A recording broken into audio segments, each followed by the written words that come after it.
think about fax machines, it's like this weird archaic process for doing something when you're like, well, why don't I just send an email? Right. And I'm looking at our media industry and I'm thinking, Right. boy, we got a lot of fax machines in this industry. The television itself, why do we still have tuners in televisions? It doesn't receive anything except for over-the-air signals. Makes my TV heavier, I think. It probably increases your licensing costs. Are we really wanting televisions on our walls? Do we really want a smart box on our wall? Or do we just want a really awesome display?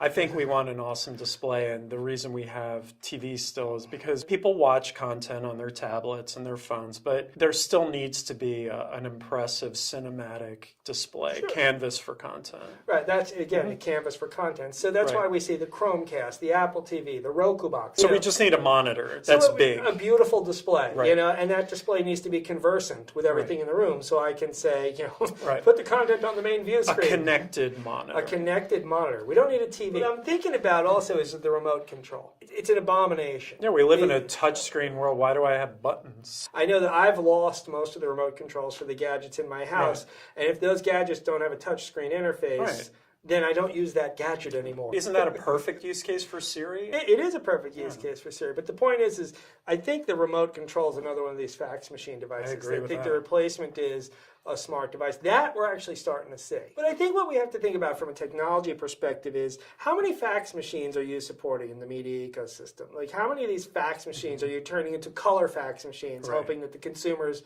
will continue? Re-adopt. And to zero in on the DVR. Here's another one that drives me nuts. Why do we need a DVR?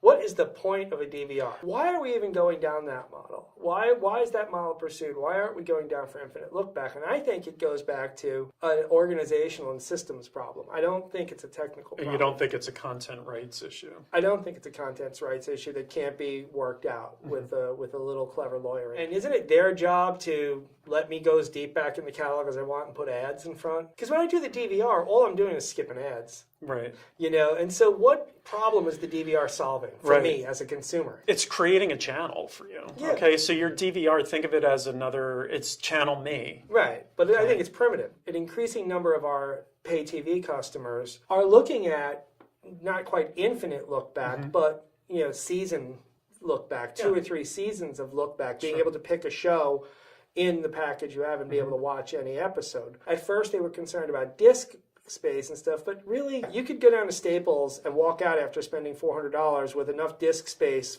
to run a television company.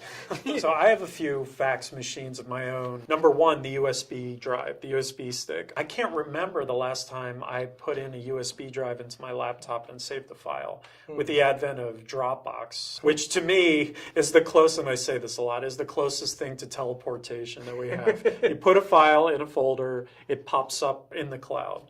And I can't think of a reason why I would use a USB drive anymore. Yeah, it's funny. I think about that. I've had one on my keychain for a long, long time, but I can't quite remember the last time I needed to use it. And then, we discussed this in an earlier podcast, but the EPG, okay, that daunting grid that represents friction to a UX designer in terms of finding what to watch on television using the cable box, that needs to go away. I think that will become obsolete once access to content becomes total.